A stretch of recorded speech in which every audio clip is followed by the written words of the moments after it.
Denos adalah seorang pemuda yang tumbuh di lingkungan kumuh, dan meskipun ia mengalami banyak kesulitan dalam hidupnya, ia akhirnya menjadi seorang penyembuh yang sangat kuat, bahkan membentuk kelompok kecil beranggotakan para gadis yang memiliki kekuatan luar biasa. Cerita dimulai di kerajaan Hersit, sebuah negeri di mana sebagian besar penduduknya adalah penyembuh. Di negara ini, para penyembuh diklasifikasikan ke dalam 3 tingkatan. Tingkat ketiga, jika mereka hanya mampu menyembuhkan luka ringan. Tingkat kedua, apabila mereka dapat menyembuhkan luka atau penyakit secara menyeluruh. Tingkat pertama, jika mereka memiliki kekuatan yang cukup besar untuk membawa perubahan bagi dunia. Penyembuh sangatlah penting bagi perekonomian kerajaan, sehingga satu-satunya fokus dari akademi besar di negara ini adalah mengajarkan sihir penyembuhan tingkat lanjut, serta membantu para murid mendapatkan lisensi resmi agar mereka bisa memulai perjalanan sebagai penyembuh profesional. Namun, di sudut-sudut kerajaan ini masih terdapat desa-desa terpencil dan wilayah kumuh yang belum tersentuh oleh pendidikan formal. Akibatnya, penduduk di daerah tersebut tidak memiliki izin resmi untuk mempraktikkan penyembuhan. Di salah satu desa inilah tinggal tokoh utama kita, Denos, bersama adik angkatnya, seorang gadis elf bernama Lily. Mereka hidup dalam kondisi yang sangat sederhana dan penuh perjuangan. Denos sendiri adalah penyembuh yang belum memiliki lisensi, namun hal itu tidak menghentikannya untuk menolong masyarakat miskin yang tidak mampu membayar tabib resmi. Setiap hari, Denos memulai pagi dengan membantu orang yang datang ke rumahnya untuk diobati, sebelum melanjutkan kunjungan ke rumah-rumah warga. Sementara itu, Lily yang tinggal di rumah akan mulai menyiapkan makan malam dengan penuh semangat. Tak lama kemudian, roh bernama Carmela muncul entah dari mana dan menyapa Lily, menyatakan keinginannya untuk mencicipi masakan tersebut, sembari mengingatkan bahwa ia juga merupakan penghuni rumah tersebut. Setelah menyapa, Carmela kembali ke kamarnya. Beberapa saat kemudian, seorang gadis muda bernama Zophia datang dan memanggil Zenos. Ia disusul oleh Linga, yang juga ingin dirawat oleh Zenos. Dari sikap mereka, tampak jelas bahwa keduanya memiliki perasaan khusus terhadap Denos. Lily sendiri, sang adik angkat, bahkan pernah menyatakan keinginannya untuk menjadi istri Zenos suatu hari nanti. Tidak lama berselang, Loa, seorang gadis lain, masuk dengan penuh semangat dan menyatakan bahwa ia juga datang untuk hiburan harian. Meskipun kisah belum benar-benar dimulai, tampaknya Denos sudah dikelilingi oleh para gadis yang menyukainya. Sementara mereka duduk dan berbincang, Lily tetap fokus memasak dan bertanya apakah mereka akan ikut makan malam bersama. Ketika ketiga gadis tersebut mengiyakan, Lily pun tersenyum senang. Setelah itu, Lily pergi keluar untuk menjemur pakaian dan meninggalkan dapur kepada ketiga tamunya. Sayangnya, bukannya menjaga masakan, para gadis tersebut justru memakannya hingga habis. Di luar, Lily yang kelelahan tertidur sembari memikirkan Zenos. Ketika kembali ke dalam rumah, ketiga gadis itu mulai panik dan saling menyalahkan karena telah menghabiskan makanan Zenos. Mereka pun sepakat untuk memasak ulang makanan yang sama sebelum Zenos tiba. Namun, sebelum mereka sempat bertindak, Lily bangun dan segera menyadari kekacauan di dapur. Dengan nada serius, ia menuntut penjelasan. Ketiganya mencoba mengelak, namun Lily bisa merasakan kebohongan mereka. Ia memberi satu kesempatan terakhir, berkata jujur atau menerima konsekuensinya. Zophia akhirnya mengaku bahwa ia tergoda oleh aroma masakan yang menggoda. Linga mengatakan bahwa tubuhnya bergerak tanpa sadar, sementara Loa langsung memuji masakan Lily tanpa memberi alasan. Melihat kekacauan ini, para gadis mulai kembali membahas Zenos dan mengutarakan imajinasi masing-masing tentang apa yang akan mereka minta dari Zenos saat ia kembali. Linga, misalnya, mengeluh bahwa ekornya terasa kasar dan ingin Zenos menggosoknya seperti biasa. Loa tidak percaya, menganggap Denos hanya akan peduli pada hal-hal penting. Zophia, yang lebih rasional, menyuruh mereka berhenti bertengkar, sesuatu yang juga disetujui oleh Lily. Ia berharap semuanya bisa rukun agar bisa menikmati makan malam bersama. Menyadari kesalahannya, ketiga gadis itu meminta maaf kepada Lily dan berjanji akan membantu menyiapkan makan malam. Namun, Lily tidak memiliki bahan makanan lagi. Saat itulah Carmela kembali ke dapur. Setelah mengetahui bahwa makanan habis dimakan oleh ketiga gadis itu, ia mengancam akan memakan jiwa mereka. Lily menengahi dan memutuskan untuk memaafkan mereka, dengan syarat mereka membelikan bahan-bahan baru. Para gadis itu pun segera bergegas pergi. Setelah mereka pergi, Carmela duduk bersama Lily dan menyarankannya untuk lebih tegas, agar tidak terus-menerus direpotkan. Namun, Lily bersikeras bahwa ia ingin akur dengan semua orang, termasuk Carmela, dan berharap bisa menyiapkan makan malam sebelum Zenos kembali.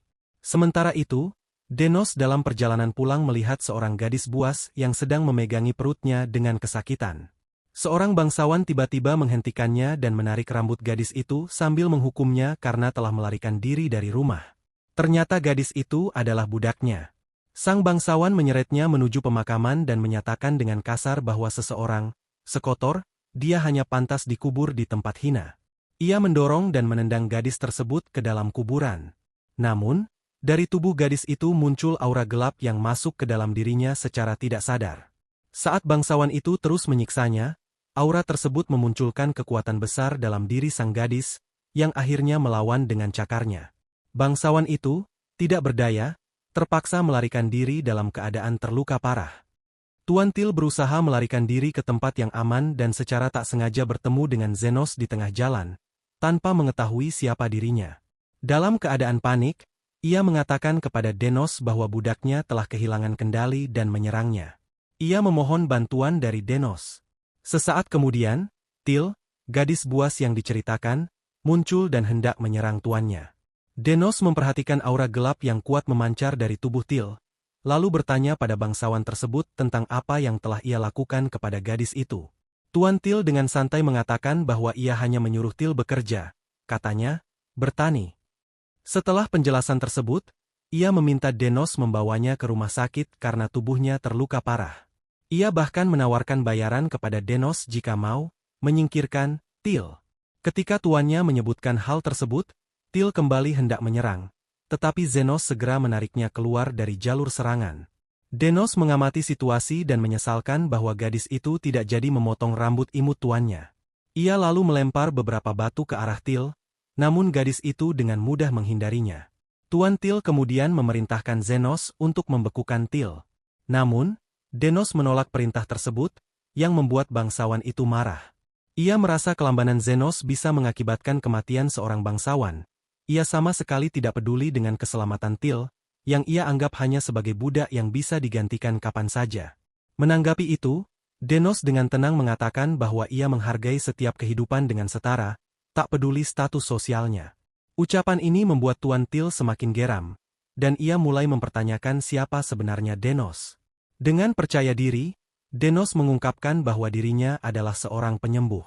Namun sebelum ia bisa menjelaskan lebih jauh, Til menyerang, membuat Zenos harus membesarkan tangannya secara magis dan memukul batu besar hingga hancur. Tindakan yang sangat mengejutkan Tuan Til. Tuan Til tak percaya matanya melihat Zenos dengan mudahnya menahan dan membanting Til ke dinding, tanpa menyentuhnya langsung. Akibatnya, bangunan di sekitar mereka ambruk dan menimpa Tuan Til, walau ia berhasil selamat. Setelah sadar kembali, Til mencoba bangkit. Denos mendekatinya dan menyadari bahwa gadis itu telah dirasuki oleh iblis. Ia membiarkan Til menggigitnya agar bisa menggunakan kesempatan tersebut untuk menyembuhkannya, baik dari luka fisik maupun dari pengaruh jahat yang merasukinya. Setelah proses itu selesai, Til pun pingsan. Denos terkejut dan bertanya-tanya, jenis pertanian seperti apa yang bisa membuat seseorang sampai dirasuki iblis? Sementara itu, Tuan Til menyaksikan semua kejadian ini dengan mata kepala sendiri dan kini yakin bahwa Denos memang benar seorang penyembuh.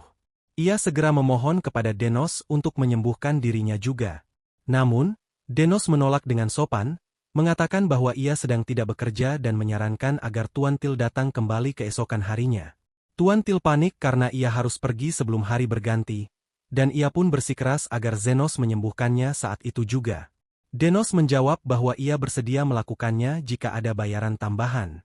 Tanpa berpikir panjang, Tuan Til melemparkan sekantong besar koin emas, berharap itu cukup. Namun, Denos menolaknya, dan menjelaskan bahwa ia bukanlah penyembuh berlisensi, melainkan hanya penyembuh bawah tanah. Tuan Til sempat bingung, tak menyangka bahwa jenis penyembuh semacam itu benar-benar ada. Denos lalu meminta Til sebagai bagian dari pembayaran. Tanpa pikir panjang, Tuan Til menyetujui dan bahkan menyerahkan surat kepemilikan budaknya. Ketika Til sadar kembali, ia terkejut melihat Zenos di sisinya. Ia bertanya siapa Zenos, Dan Zenos memperkenalkan dirinya serta mengungkapkan bahwa ia kini adalah pemilik barunya. Sebagai perintah pertama, Denos meminta Til untuk mengenakan pakaian kelahirannya. Suatu hal yang membuat Til sangat terkejut. Karena tidak bisa menolak perintah tuannya, ia terpaksa menuruti. Saat itu, Denos memeriksa tubuh Til dan menemukan bahwa ia memiliki masalah batu empedu. Dengan cepat, Denos menyembuhkannya dan menghancurkan batu empedu itu hingga menjadi debu. Til sangat terpesona karena Zenos melakukan penyembuhan tanpa menggunakan mantra atau metode sihir yang rumit. Meski masih terus mengagumi kemampuan Zenos, ia mengucapkan terima kasih dan bertanya apa yang bisa ia lakukan untuk membalasnya. Denos mengatakan bahwa ia memang memiliki sesuatu untuk Til lakukan. Awalnya, Til mengira itu akan menjadi tugas berat atau rumit. Namun Zenos hanya menunjukkan selembar halaman buku dan memintanya mencari informasi di dalamnya. Setelah beberapa saat mencari di dalam tasnya, Til menemukan beberapa lembar daun dan menyerahkannya kepada Zenos. Denos sangat senang dan bahkan menyatakan bahwa bantuan tersebut cukup sebagai balasan atas jasanya.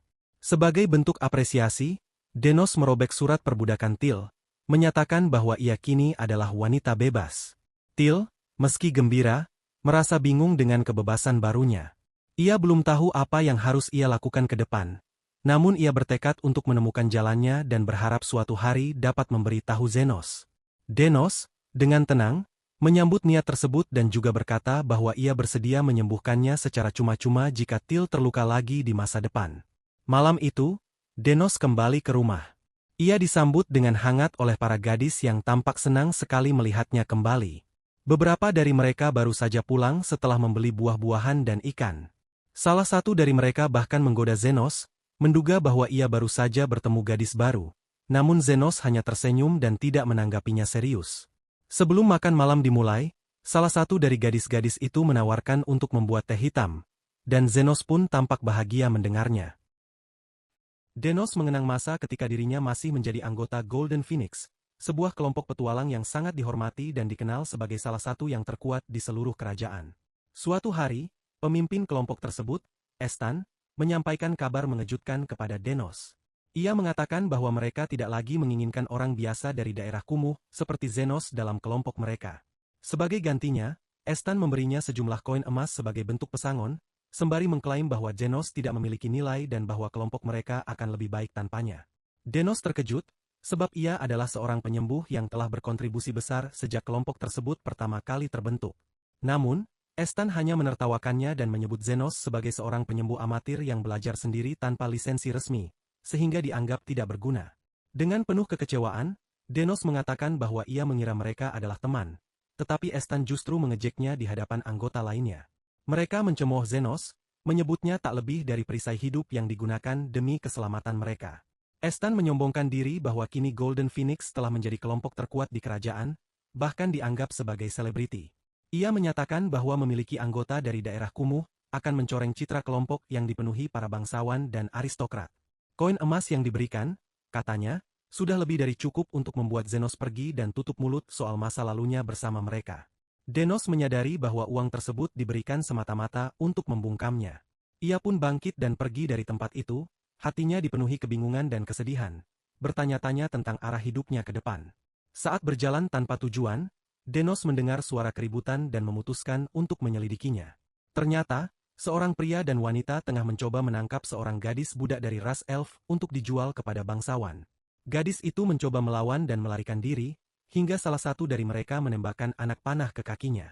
Ketika sang pria mendekat dan mencekiknya, gadis elf itu justru menggigit tangannya, membuatnya semakin marah. Dengan kejam, ia pun menusuk perut gadis itu dengan belati, membuat wanita yang bersamanya menegurnya karena telah merusak dagangan. Denos yang menyaksikan semuanya merasa tidak bisa tinggal diam. Ia menawarkan koin emas kepada mereka sebagai ganti gadis tersebut. Tanpa pikir panjang, keduanya menerima tawaran itu dan segera menghilang dalam kegelapan malam. Segera setelah itu, Denos memeriksa luka sang gadis. Meskipun ia tampak di ambang kematian, Denos, dengan keahlian penyembuhannya yang luar biasa, mampu menyelamatkannya dan memulihkan kondisinya sepenuhnya. Gadis elf itu, yang memperkenalkan diri sebagai Lily, sangat terkejut dan bersyukur. Ia merasa bingung karena Zenos mengorbankan koin emasnya demi menyelamatkannya. Namun Zenos dengan tenang mengatakan bahwa ia tidak masalah kehilangan uang tersebut, sebab ia tidak ingin menyimpan uang dari orang-orang yang mengkhianatinya. Lily kemudian bertanya apakah Denos adalah seorang penyembuh terkenal. Namun ia menjawab dengan rendah hati bahwa dirinya hanyalah orang biasa tanpa lisensi resmi. Saat Lily bertanya di mana ia tinggal, Denos menjawab bahwa ia adalah tunawisma dan sedang kelaparan.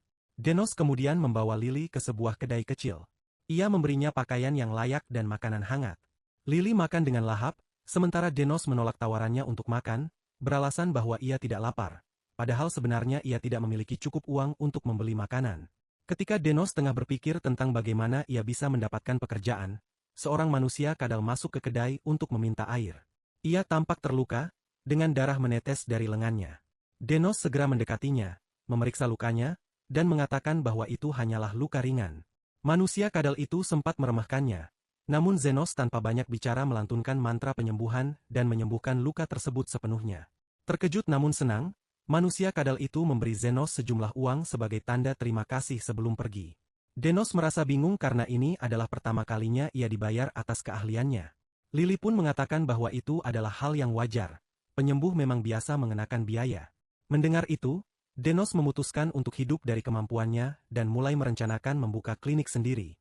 Namun, karena ia berasal dari daerah kumuh dan tidak memiliki lisensi, mendapatkan izin resmi akan sangat sulit. Maka dari itu, satu-satunya pilihan baginya adalah membuka klinik penyembuhan bawah tanah secara ilegal. Lily sangat mendukung keputusan itu dan berjanji akan membantu Denos seumur hidupnya. Meski ragu, Denos tidak tega meninggalkan gadis muda itu, sehingga ia memutuskan untuk membiarkannya tinggal bersama untuk sementara waktu. Mereka pergi ke bagian kota yang terbengkalai, daerah di mana banyak rumah telah hancur dan nyaris tidak ada orang yang lewat. Lily bertanya mengapa mereka memilih tempat yang terpencil, dan Zenos menjelaskan bahwa mereka harus tetap berada di bawah radar agar tidak menarik perhatian pihak berwenang. Ia mencari rumah yang masih cukup layak untuk dijadikan tempat tinggal, dan akhirnya menemukan satu bangunan yang meski dalam kondisi buruk, masih bisa ditinggali. Bagi Zenos, memiliki atap untuk berteduh sudah lebih dari cukup, mengingat sebagian besar hidupnya sebelumnya ia habiskan dengan tidur di tempat terbuka. Saat Zenos kembali ke reruntuhan markas lamanya bersama Lily, gadis itu menggunakan sihir cahaya untuk menerangi area sekitar. Denos mulai memeriksa keadaan, hingga tiba-tiba mereka dihadapkan pada sesosok hantu yang ternyata adalah Carmela, mantan anggota kelompok yang kini telah menjadi makhluk undead. Lily, yang ketakutan, bersembunyi di balik Zenos, mengira bahwa ini adalah akhir hidup mereka, karena hantu dikenal sebagai makhluk undead paling kuat yang memiliki sentuhan kematian.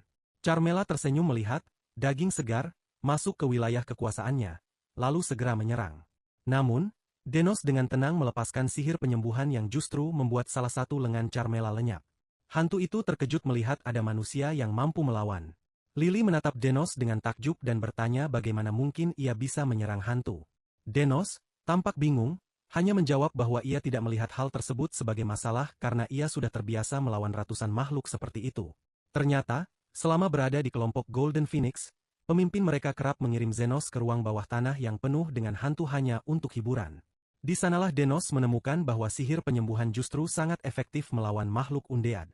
Denos pun meminta maaf kepada Carmela atas ketidaksopanan mereka karena telah masuk tanpa izin, dan menyatakan bahwa ia ingin menetap di sana dan tidak akan mengganggu. Namun, Carmela, yang merasa diremehkan, kembali menyerang.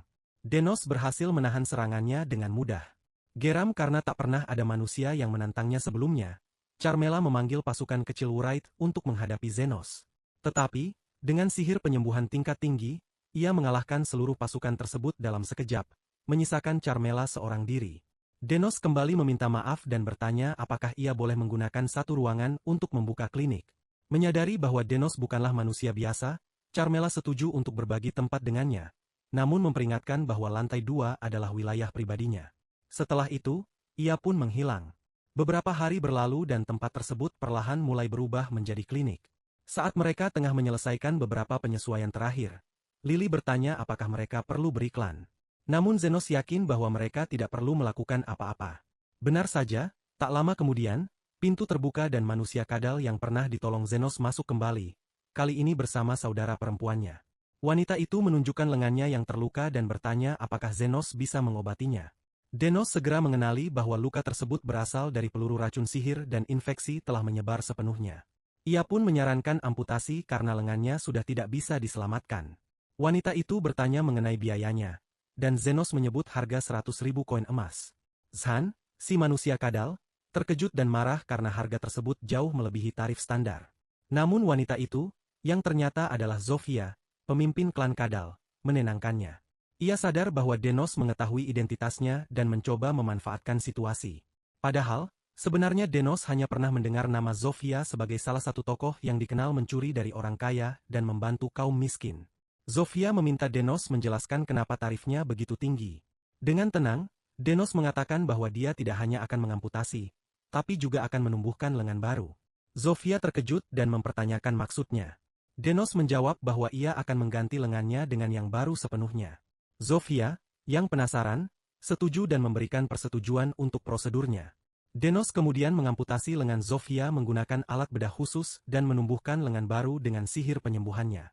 Meski terkejut bahwa kemampuan semacam itu bisa dilakukan, Zofia sangat berterima kasih dan berjanji akan mengirim lebih banyak pasien ke klinik Zenos.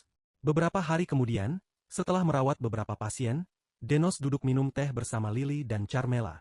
Lily bertanya mengapa orang-orang dari klan Kadal sering datang dengan luka-luka. Denos menjelaskan bahwa di daerah kumuh bawah tanah, terdapat 3 faksi yang terus bertikai. Klan Kadal, para orc, dan kelompok makhluk berbulu, Furies. Saat itu juga, sekelompok Furies memasuki klinik bersama seorang gadis setengah manusia yang memperkenalkan diri sebagai Linga, pemimpin kelompok tersebut. Denos mengenalnya sebagai tokoh berpengaruh yang mengelola perjudian bawah tanah dan terkenal kejam. Ia mengatakan bahwa klinik sedang tutup, namun jika ini darurat, ia bersedia membantu. Linga menertawakan pernyataan itu dan mengeluhkan bahwa tak peduli seberapa sering mereka mengalahkan klan Kadal, musuh mereka selalu kembali dalam kondisi sehat, dan kini ia tahu bahwa Denoslah penyebabnya. Ia menghunus kapak besar dan mengancam akan membunuh Zenos agar tidak lagi menyembuhkan klan Kadal. Saat Linga menyerang, perisai pelindung yang dipasang Zenos menghancurkan kapaknya. Para Furies lainnya pun ikut menyerang, namun sihir pelindung Zenos membuat semua serangan mereka tidak berdampak. Saat mereka mulai menghancurkan klinik, Carmela muncul dalam wujud uraitnya yang menakutkan. Semua Furies langsung ketakutan. Sebelum Carmela mengambil tindakan lebih jauh, Denos menahannya, berkata bahwa klinik ini dibuat untuk menyelamatkan nyawa, bukan untuk merenggutnya. Carmela akhirnya memutuskan untuk mundur, sementara Linga jatuh ke lantai, meminta pengampunan. Ia sadar bahwa seorang pria yang bisa mengendalikan Wright jelas bukan orang sembarangan. Denos hanya tersenyum dan menyuruh mereka pergi dengan damai, menyadari bahwa mungkin dirinya baru saja mendapatkan aliran pasien baru untuk klinik. Setelah menangani pasien dari ras manusia kadal dan manusia serigala, Denos tidak merasa terkejut ketika para orc mulai datang untuk berobat. Para pemimpin dari ketiga ras Beastmen ini merupakan sosok-sosok yang cukup merepotkan. Tetapi mereka semua telah memperoleh banyak kekayaan dari aktivitas penggalian batu ajaib. Sudah sebulan berlalu sejak Zenos membuka kliniknya, dan ia mulai menyadari bahwa cepat atau lambat ia harus menghadapi para pemimpin faksi tersebut secara langsung. Denos pun bertanya kepada salah satu orc apakah pemimpinnya, Low, cukup bijaksana untuk mendengarkan instruksi selama proses perawatan. Setelah orc tersebut mengonfirmasi bahwa Lei memang cukup cerdas, Denos akhirnya setuju untuk merawatnya. Sebelumnya, pemimpin faksi Lizardmen, Zofia, telah memberinya hadiah, sedangkan Linga, pemimpin faksi manusia serigala, bahkan membangun rumah besar di dekat kliniknya sebagai permintaan maaf atas kekacauan yang ia timbulkan sebelumnya. Maka dari itu, Denos tidak terlalu khawatir jika Lei menimbulkan masalah. Ia berasumsi bahwa karakter dan integritas Lei tidak akan jauh berbeda dari Zofia dan Linga. Meski begitu, Denos tetap bertanya-tanya mengapa Lei tidak datang langsung untuk menemui dirinya. Orc tersebut menjelaskan bahwa ia tidak membawa Lei karena wilayah klinik berada di tengah-tengah daerah musuh, yang tentu akan menyulitkan.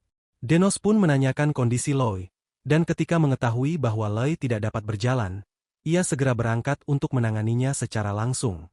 Orc itu membawa Denos ke sebuah gua, markas utama faksi orc.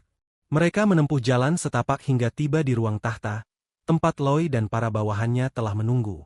Orc itu memperkenalkan Zenos sebagai seorang penyembuh bawah tanah yang sedang naik daun.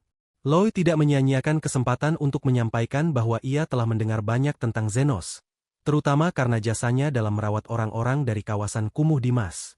Ia pun bertanya apakah Zenos bisa menyembuhkannya, selama harganya masuk akal.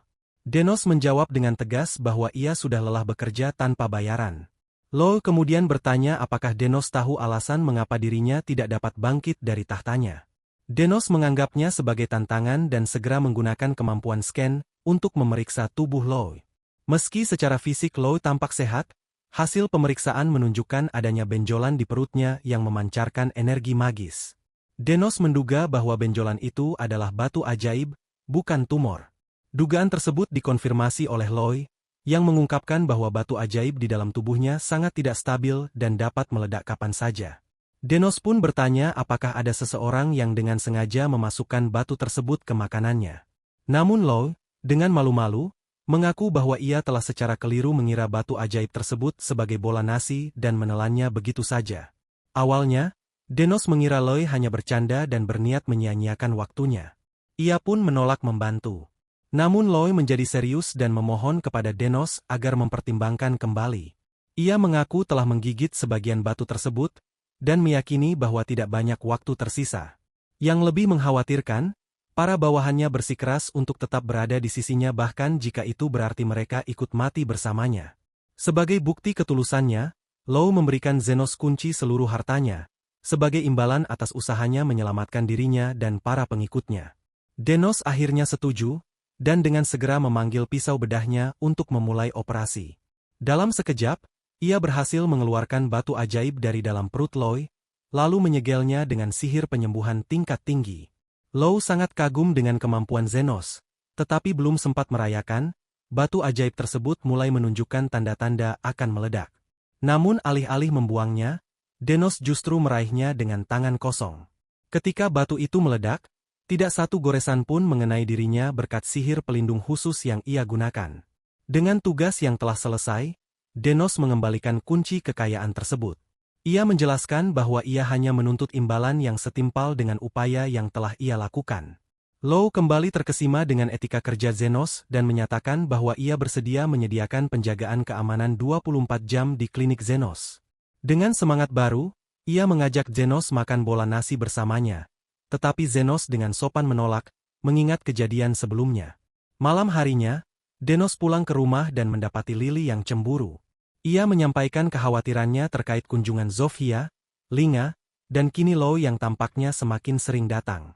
Setelah Lily menyebutkan hal tersebut, Denos baru sadar bahwa ketiga pemimpin faksi Beasmen itu sering berada di rumahnya meski mereka tidak terluka sama sekali. Ia mengira mereka hanya sedang bosan, namun Carmela menduga bahwa ketiganya telah jatuh cinta pada Denos. Denos menertawakan ide tersebut, merasa konyol bahwa ada yang bisa menyukai pria tanpa lisensi penyembuh seperti dirinya. Tapi Carmela, dengan pengalaman hidup selama 3 abad, bersikukuh bahwa firasatnya benar. Di sisi lain, Lily semakin khawatir bahwa para gadis Beasmen itu akan merebut Zenos darinya, meski kenyataannya, Denos tidak pernah menjadi miliknya. Carmela hanya tertawa dan meramalkan bahwa ketiga faksi akan segera berperang demi Zenos. Denos menganggap itu sebagai lelucon. Sampai Zofia benar-benar datang untuk mengajaknya bergabung dengan faksi Lizardmen dan menyatakan niatnya untuk berperang. Tak lama kemudian, Linga dan Loi datang dengan tawaran serupa, masing-masing membawa hadiah untuk membujuk Zenos. Denos tidak tahu harus berbuat apa. Ia tidak pernah bermaksud menjadi pusat perhatian, apalagi menjadi pemicu perang.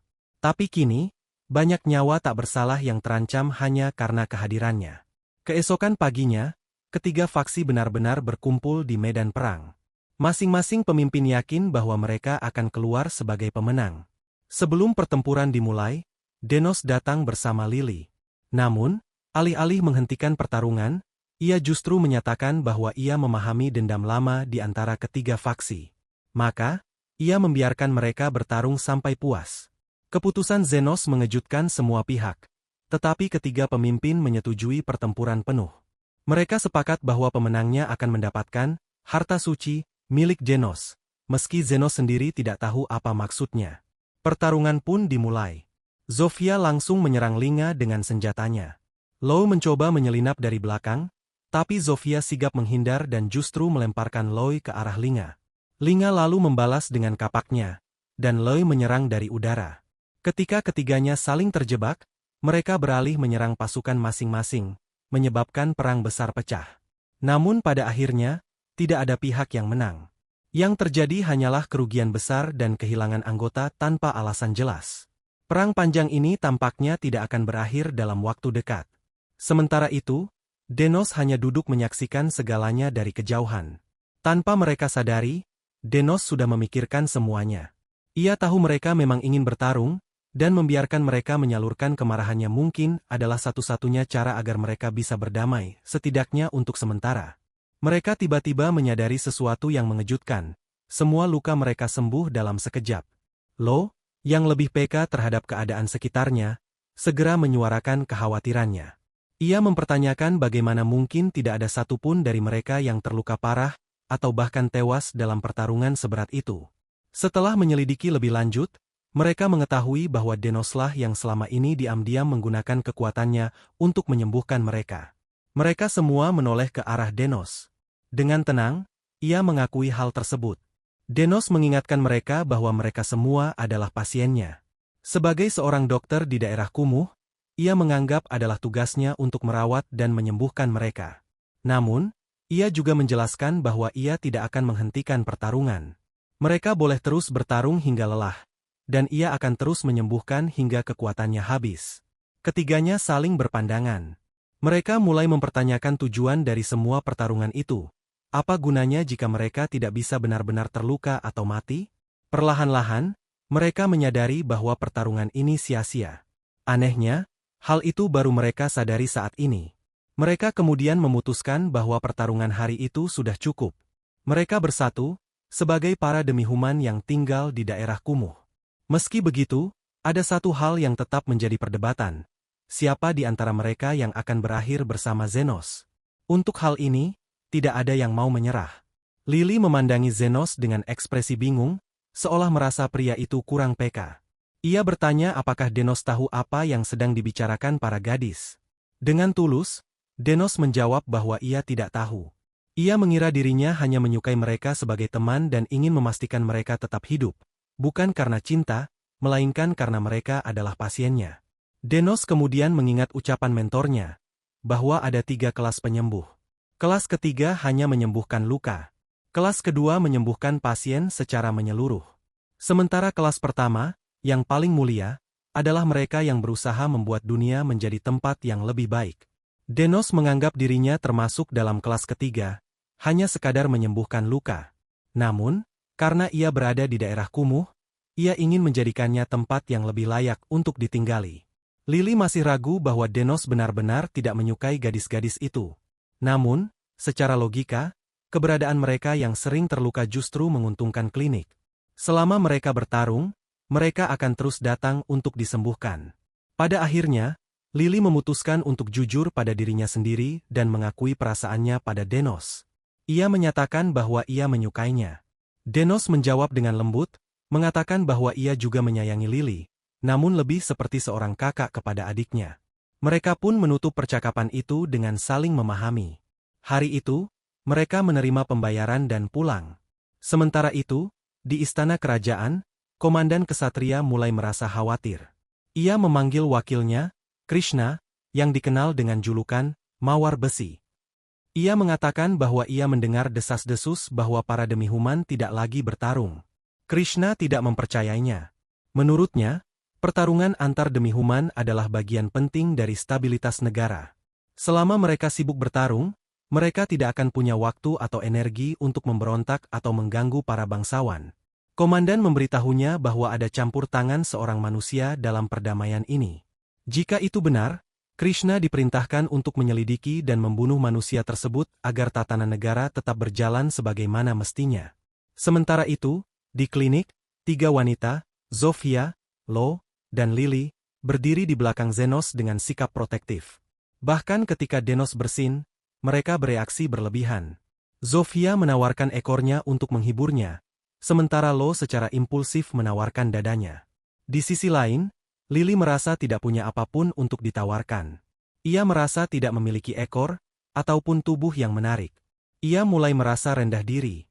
Satu-satunya hal yang bisa Lily lakukan dengan baik adalah memasak. Maka ia bergegas menyiapkan teh untuk semua orang. Ketika kembali, ia melihat Zenos sedang menyembuhkan luka Zofia. Namun Zofia bahkan belum terluka, dan sekarang salah satu kadal lain yang datang ternyata terluka akibat serangan dari pasukan kesatria kerajaan. Mereka mulai membicarakan Iron Rose, Krishna, yang tampaknya mengintai mereka.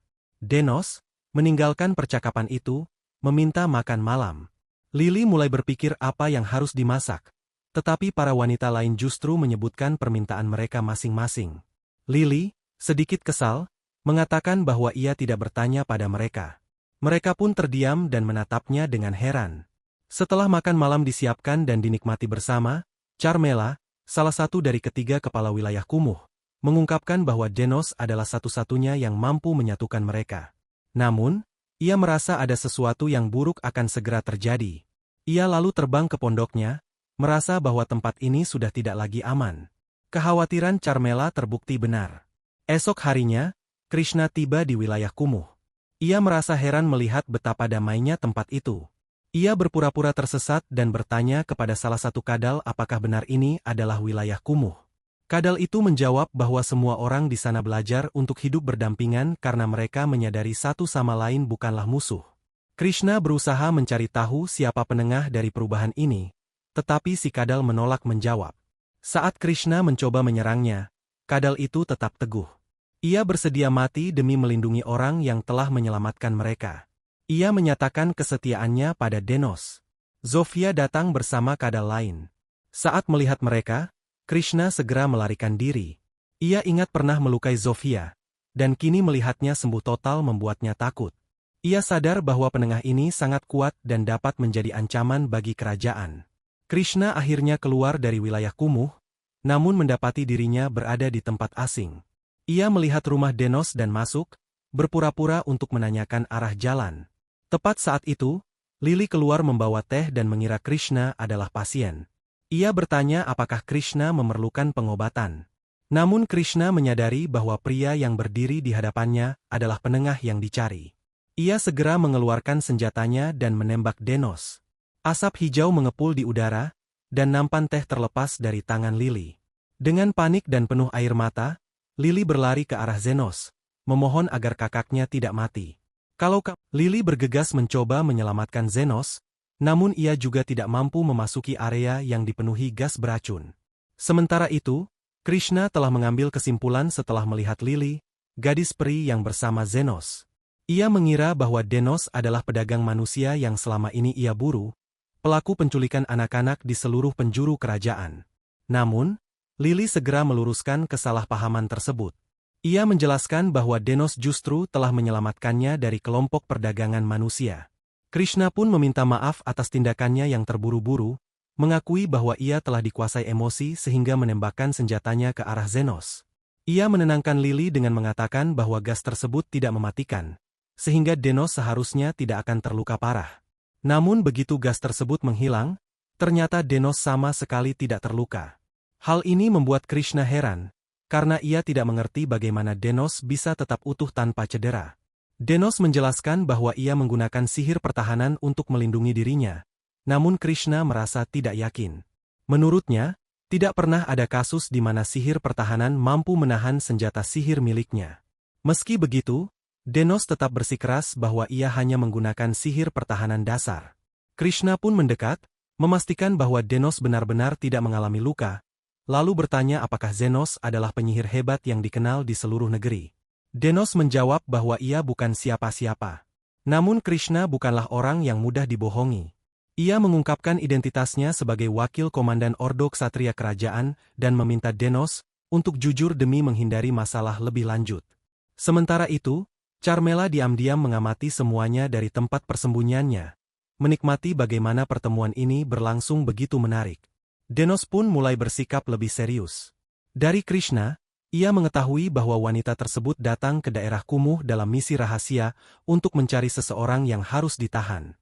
Krishna meminta bantuan Zenos untuk mencari orang tersebut, tanpa menyadari bahwa Denos adalah orang yang ia cari.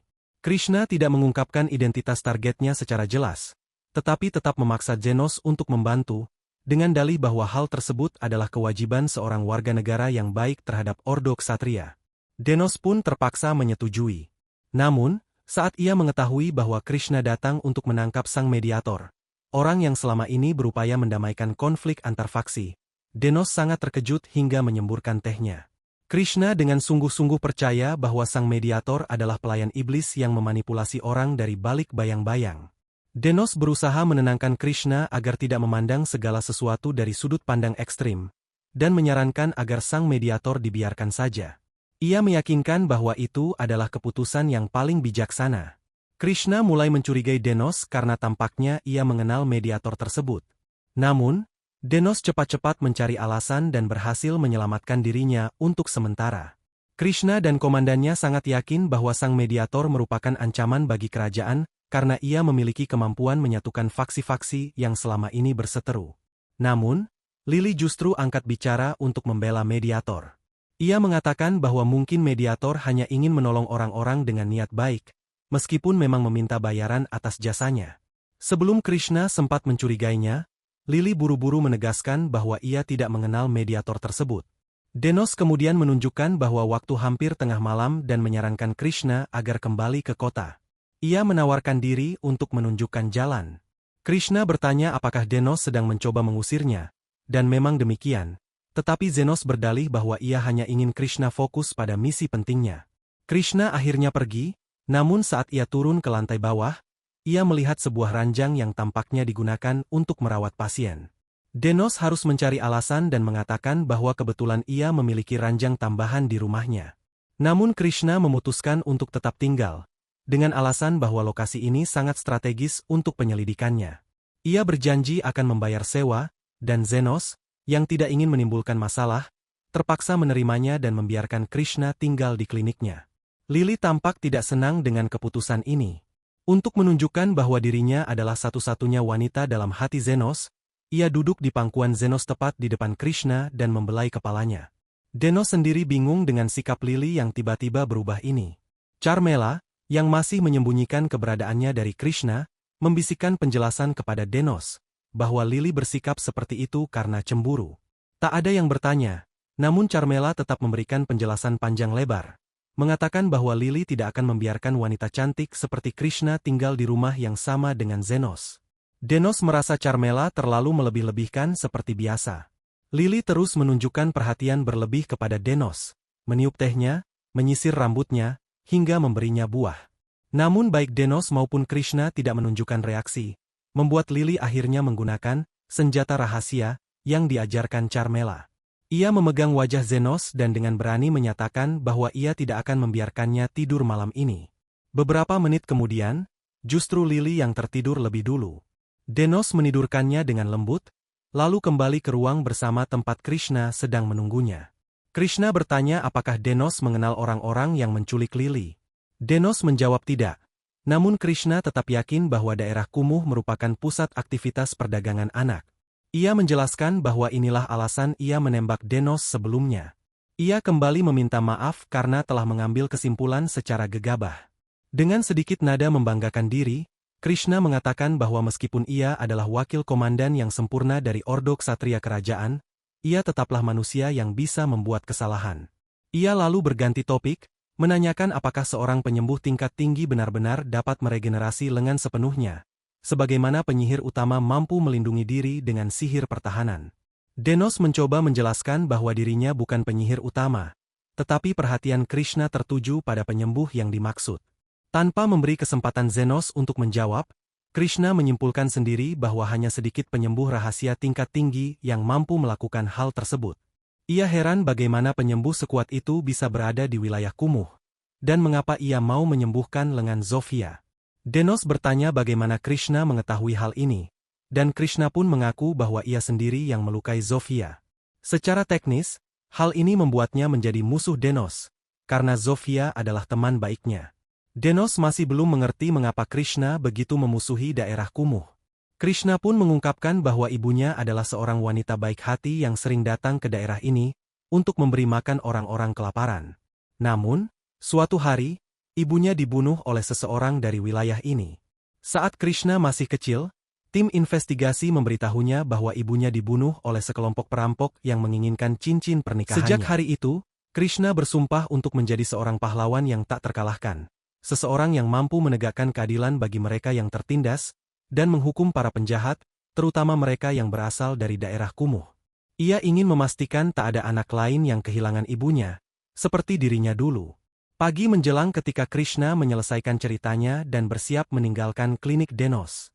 Saat ia pergi, Denos hanya bisa menatap punggungnya dengan rasa iba. Bagaimana mungkin seorang wanita yang begitu mencintai masyarakat di daerah kumuh justru dibunuh oleh orang yang tinggal di sana? Ia tahu Krishna adalah orang yang baik hati, seseorang yang percaya bahwa kebaikan dapat ditemukan dimanapun. Carmela, yang telah memperhatikan perubahan suasana hati Zenos, turun dari tempat persembunyiannya dan berkata padanya, "Jangan terlalu mengkhawatirkan ucapan Krishna. Apa yang ia katakan bukan berarti ibunya atau orang-orang di sini semuanya jahat, atau bahwa dia sendiri adalah orang yang salah. Dunia tidak sesederhana itu." Dengan tenang ia menambahkan, "Sebagai seseorang yang telah hidup selama lebih dari 3 abad, aku tahu bahwa manusia tidak bisa dinilai dari satu sisi saja." Denos hanya tersenyum kecil. Carmela lalu mengingatkan sesuatu yang ia lupakan. Bendera larangan untuk para demi-human yang digantung di luar klinik, guna menghindari pertemuan mereka dengan Krishna. Setelah bendera itu dicopot, Zofia muncul untuk menjalani perawatan. Namun nasib berkata lain. Krishna kembali ke klinik di saat yang hampir bersamaan. Pertemuan keduanya, seperti biasa, langsung memanas. Mereka menghunus senjata dan nyaris saling menembak, jika saja Lily tidak cepat-cepat melerai. Dengan ekspresi polos, Lily berusaha berbohong bahwa Zofia hanya tersesat. Namun tentu saja Krishna tak mudah percaya. Krishna langsung mempertanyakan bagaimana lengan Zofia bisa tumbuh kembali. Ia yakin mediatorlah yang menyembuhkannya. Tapi Zofia tak tertarik dengan perdebatan itu. Sebelum pergi, ia meninggalkan Krishna dengan kata-kata tajam. Ia menyarankan agar Krishna melihat ke dalam dirinya sendiri jika benar ingin menemukan pelaku perdagangan manusia.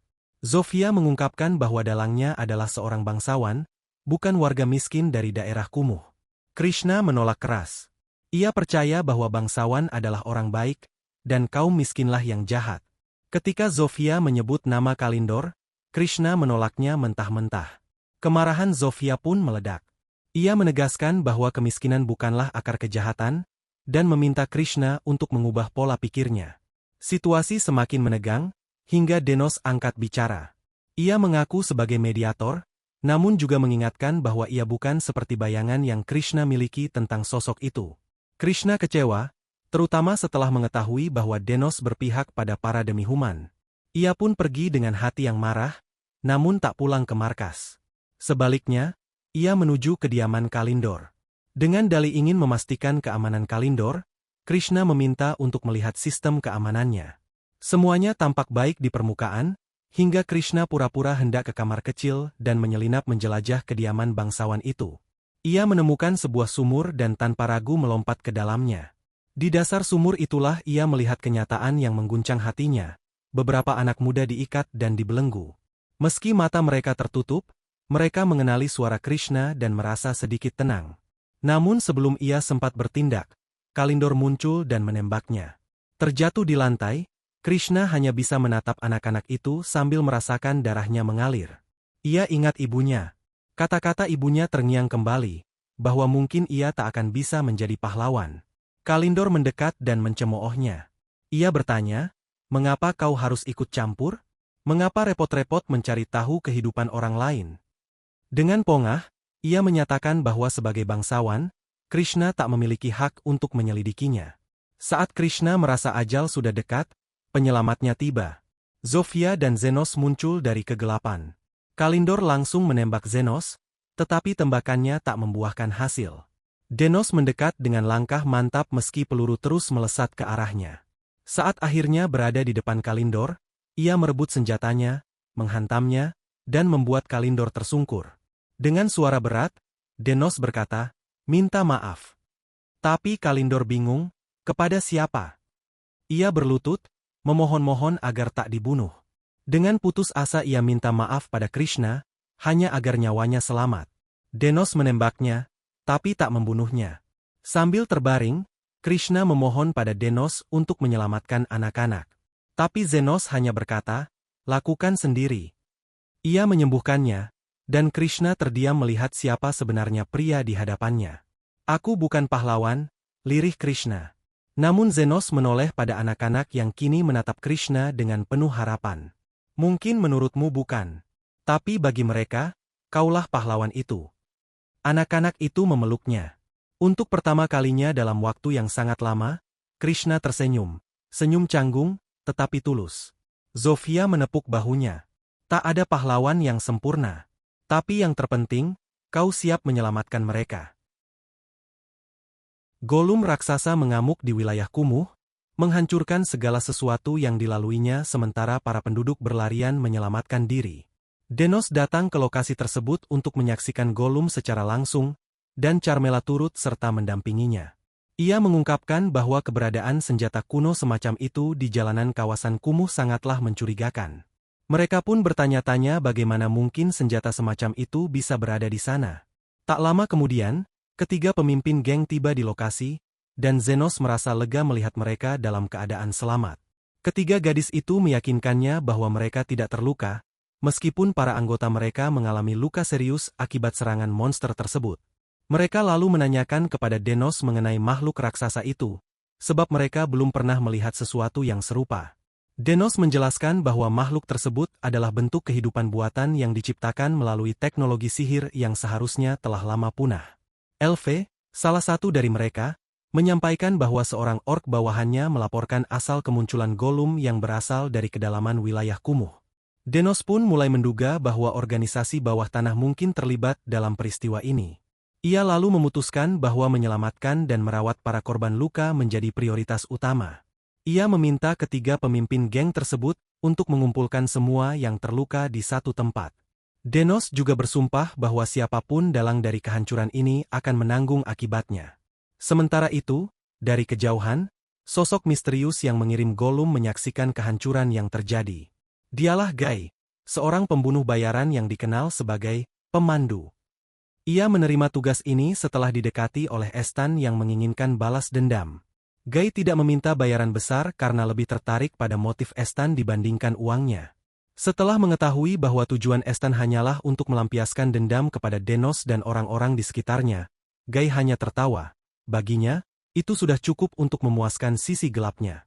Ia kemudian menunjukkan kepada Aan sebuah inti golem yang sedang ia kembangkan dan menyatakan bahwa inti tersebut memiliki kekuatan yang cukup untuk menghancurkan Zenos sepenuhnya. Ketika Gollum mulai menghancurkan wilayah kumuh, Guy merasa cukup puas, meskipun kecewa karena kehancurannya tidak secepat yang ia harapkan. Ia pun mulai membayangkan bagaimana perasaan Zenos saat orang-orang terdekatnya gugur satu persatu. Namun, Dennos tidak membiarkan hal itu terjadi. Ketika para pemimpin geng berhasil mengumpulkan korban luka, ia segera menggunakan mantra penyembuhan jarak jauh yang kuat dan berhasil menyembuhkan semua orang dalam sekejap. Setelah itu, ia mulai merawat luka-luka ringan secara langsung. Meski demikian, ia merasa sedikit kesal karena harus merawat ratusan orang tanpa kejelasan apakah ia akan menerima imbalan. Apalagi, pikirannya juga dipenuhi kekhawatiran akan Lily yang masih berada di rumah. Guy, yang terus mengamati dari kejauhan, mengakui kehebatan kemampuan penyembuhan Zenos. Namun, ia sadar bahwa penyembuhan semata tidak akan menyelesaikan masalah jika Gollum masih mengamuk. Ia pun ingin melihat bagaimana Dennos akan menangani ancaman ini. Setelah menyelesaikan perawatan, Dennos akhirnya bisa bernapas lega sejenak.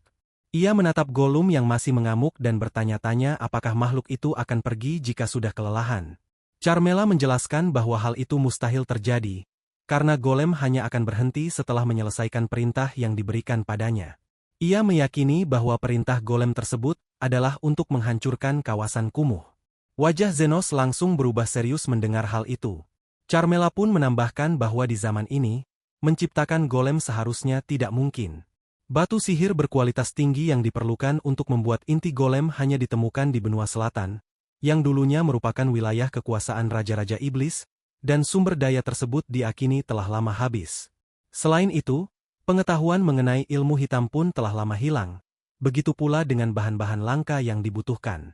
Dennos sempat bertanya-tanya siapa yang mungkin memiliki akses terhadap semua sumber daya langka itu, tetapi kemudian menyadari bahwa hal terpenting saat ini adalah menghentikan Gollum terlebih dahulu.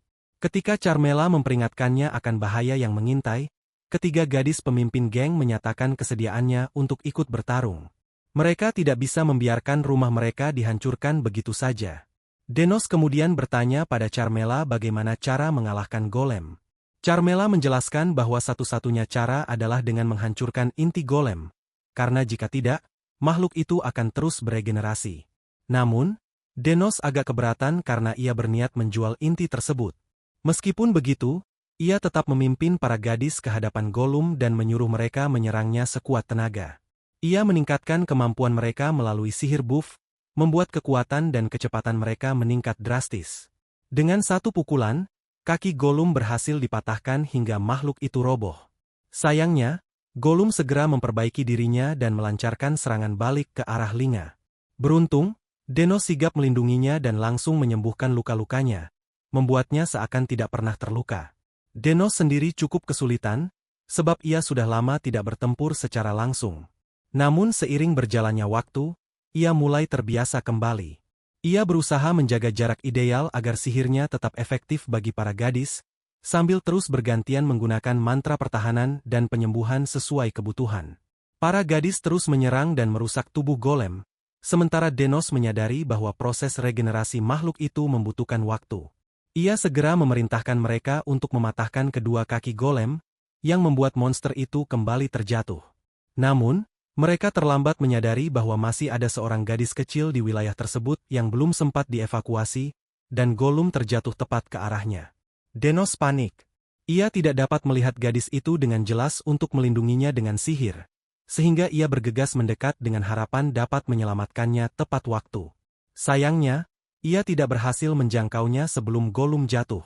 Namun secara mengejutkan, Gollum sendiri justru melindungi gadis itu dari reruntuhan. Denos terkejut akan hal ini, namun segera memindai tubuh Gollum saat gadis kecil itu melarikan diri. Tak lama setelah pemindaian selesai, Carmela tiba di tempat kejadian. Carmela menyatakan bahwa perilaku golem itu tampak aneh, dan Zenos segera menjelaskan bahwa golem itu tidak sepenuhnya merupakan makhluk buatan. Ia mengungkapkan bahwa inti golem terletak di bagian kiri dadanya, dan itu bukan sekadar batu sihir biasa, melainkan batu sihir yang dipadukan dengan sesuatu yang lebih hidup. Dari kejauhan, Guy menyeringai puas melihat Zenos akhirnya menemukan rahasianya. Ia memang hanya memiliki batu sihir berkualitas rendah, dan satu-satunya cara untuk menciptakan inti Gollum dari batu-batu itu adalah dengan menggabungkannya dengan tubuh manusia.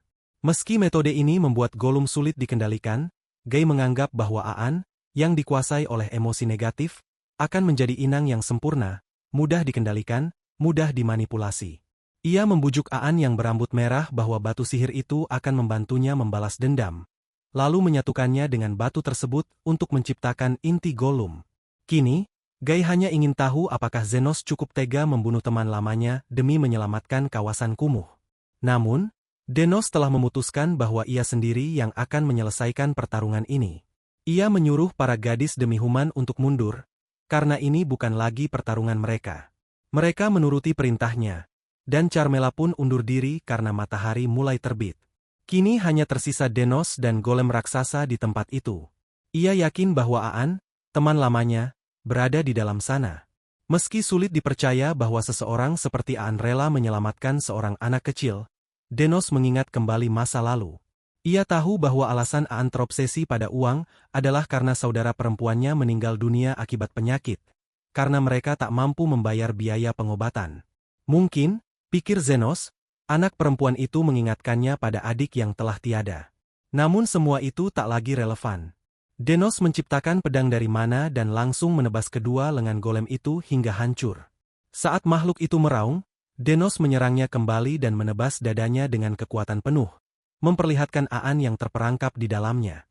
Akhir sudah dekat, ujar Zenos, dan tanpa ragu ia menebas tubuh temannya itu. Guy terkejut melihat keputusan kejam itu. Ia tidak menyangka Denos akan tega bertindak sejauh ini. Namun ia segera menyadari sesuatu yang lebih mengejutkan. Denos tidak hanya menebas Aan, dia juga menyembuhkannya. Di saat yang bersamaan, ia menghancurkan bagian tubuh Aan yang telah menyatu dengan batu sihir, lalu segera meregenerasinya, mengembalikan tubuh Aan menjadi manusia seutuhnya. Ini menguras tenaga, namun Zenos tetap melakukannya. Guy, yang menyaksikan dari kejauhan, tak bisa mempercayai apa yang dilihatnya. Ia tak menyangka Denos masih memiliki energi sebesar itu setelah menyembuhkan ratusan orang sebelumnya, dan tetap mampu melakukan tindakan sedetail dan sepresisi ini. Sementara itu, Denos memandang Aan dan berkata dengan dingin, "Dunia akan lebih baik tanpamu, tapi aku tidak bisa membiarkanmu mati." Ia mengatakan bahwa seseorang harus bertanggung jawab atas semua kerusakan yang terjadi dan biaya penyembuhan sepanjang malam. Dan karena itu ia akan tetap menjaga Aan hidup, untuk membayar semuanya. Selain itu, Aan pernah melakukan 2 kebaikan besar padanya. Membawanya keluar dari jalanan, dan memberinya uang pesangon berupa koin emas yang membantunya membebaskan Lily, sebuah keputusan yang mengubah hidupnya. Namun, alasan yang paling utama, aku ini penyembuh. Aku tidak bisa membiarkan siapapun mati di hadapanku, kata Denos. Dengan kekuatan penuh, ia menebas batu sihir yang tertanam di jantung Aan, menghancurkannya. Tak lama, tubuh Aan benar-benar bebas dari pengaruh batu itu. Ia berlutut, menatap Zenos dengan mata berlinang dan berkata, "Kau sungguh luar biasa, sampai rasanya membuatku ingin muntah." Ia mengakui bahwa dulu Zenos membantu para gadis demi Human. Dan kini ia menyadari bahwa Zenos juga telah melakukan hal yang sama untuknya. Ia jatuh tersungkur ke tanah, memohon ampun meski tahu bahwa dirinya tak pantas menerimanya. Namun Zenos menyuruhnya bangkit. "Bangun. Aku mau meninju wajahmu," katanya. Aan tercengang, tapi Denos sudah siap. Ia mengumpulkan sisa mana miliknya untuk meningkatkan kekuatan pukulannya hingga 10 kali lipat. Aan mulai berjalan mundur dengan panik, tapi Denos hanya menyeringai gelap. "Alasan lain kenapa aku tak membunuhmu tadi, karena aku masih ingin meninju wajahmu." Dan dengan itu, ia menghantam wajah Aan sekuat tenaga hingga terlempar jauh. Beberapa menit kemudian, Aan siuman dan mendapati Chris berdiri di sampingnya. "Di mana Denos?" tanyanya. Chris menjawab bahwa ia bertemu dengannya di jalan dan sudah menceritakan semua yang terjadi. Ia berkata bahwa adalah keajaiban tak ada korban jiwa dalam insiden ini, dan karena itu Aan berutang nyawa pada Denos. Kemudian Chris menangkap Aan atas semua kejahatan yang telah ia lakukan, dan menambahkan, mengganggu kesusilaan publik, ke daftar dakwaan. Hanya saat itu Aan sadar bahwa ia sedang duduk, dalam keadaan telanjang bulat. Chris memberinya pesan dari Zenos. Ia telah mengambil pedang Aan untuk dijual dan digunakan membayar kerugian. Dengan begitu, Aan benar-benar kehilangan segalanya, bahkan pakaiannya. Namun, Denos meninggalkan satu hal terakhir, 1 koin emas. Sama seperti uang pesangon pertama yang dulu ia terima. "Denos tidak ingin bertemu denganmu lagi," ujar Chris. Dan saat mendengarnya, Aan pun menangis seperti anak kecil. Sementara itu, Denos menyeret langkah pulangnya, tubuhnya kelelahan. Namun di jalan, ia bertemu kembali dengan para gadis demi Human. Mereka mendukungnya dengan bahu dan semangat, meski Zenos berkata bahwa ia baik-baik saja. Akhirnya, mereka tiba di rumah. Lily langsung menyambutnya dan menuangkan secangkir teh hangat. Ia sudah tahu bahwa Denos akan pulang dengan selamat.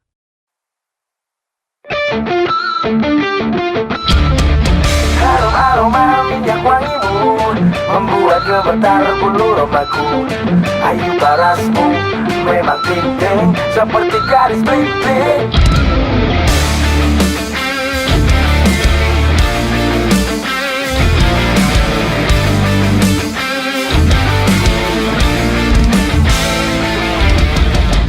Cantikmu sangat akut, ingin mendekat mentalku takut.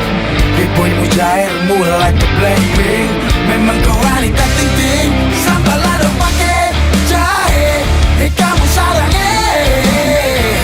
Sambalado tempe tahu, kamu I love you. Alamat palsumu ada di mana? Tak apalah aku jalan ke sana. Sik-asik selong aku terima.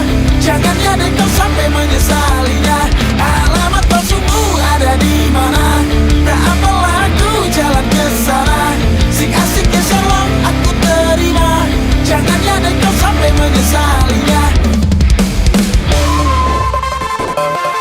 Sambalado pakai jahe kamu sarangnya. Sambalado tempe tahu kamu I love you.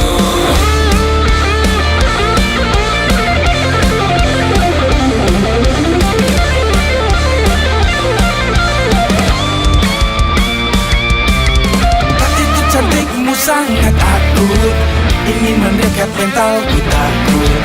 Kepoimu cairmu like a Blackpink, memang kau wanita ting-ting. Sambalado pake jahe, kamu sarangnya. Sambalado tempe tahu,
pola.